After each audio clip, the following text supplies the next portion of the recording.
Pas facile d'écouter un podcast Maxi-Science quand on est coincé sur le palier.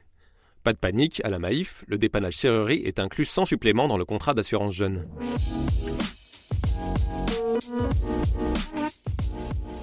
Les images d'une planète en formation, le coût du changement climatique et l'escapade d'un loup de la région de Tchernobyl. Bonjour à tous, voici votre concentré d'actualité scientifique pour ce 5 juillet. La différence entre l'homme des cavernes et nous, c'est le résultat de la science. Et ce n'est pas une opinion, c'est de la science.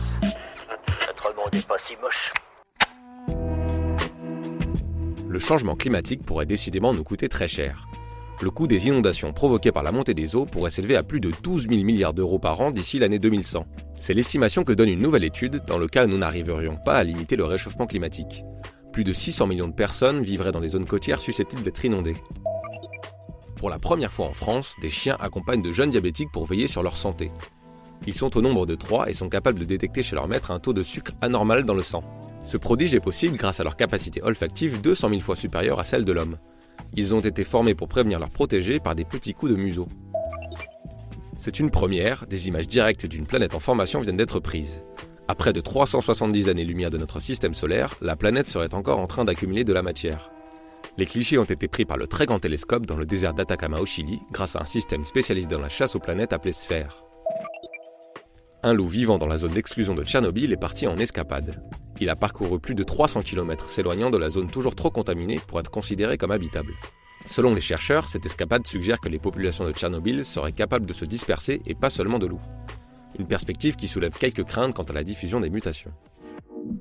Super, j'adore. Alors écoute-moi bien, je vais essayer d'être clair avec toi. Ouais, génial.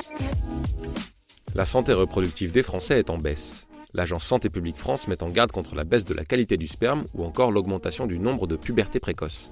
Les causes seraient probablement environnementales et l'agence cible particulièrement le rôle des perturbateurs endocriniens dans cette dégradation.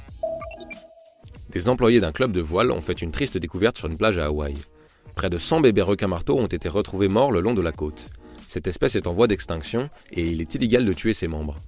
La cause de leur décès est encore à confirmer, mais les experts mettent en cause la présence de filets de pêche mortels pour ces petits. La ville de Seattle a fait un geste important pour lutter contre la pollution des océans. Elle est devenue la première ville des États-Unis à bannir les pailles en plastique.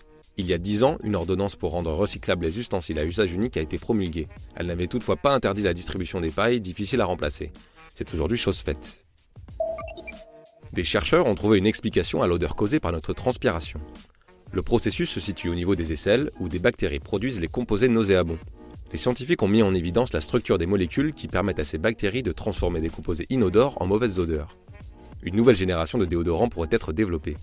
Et voilà, c'est tout pour aujourd'hui. Nous vous disons à demain pour un nouveau concentré d'actualité scientifique. Voilà. Il ne reste plus qu'à vous remercier de votre attention. Au revoir.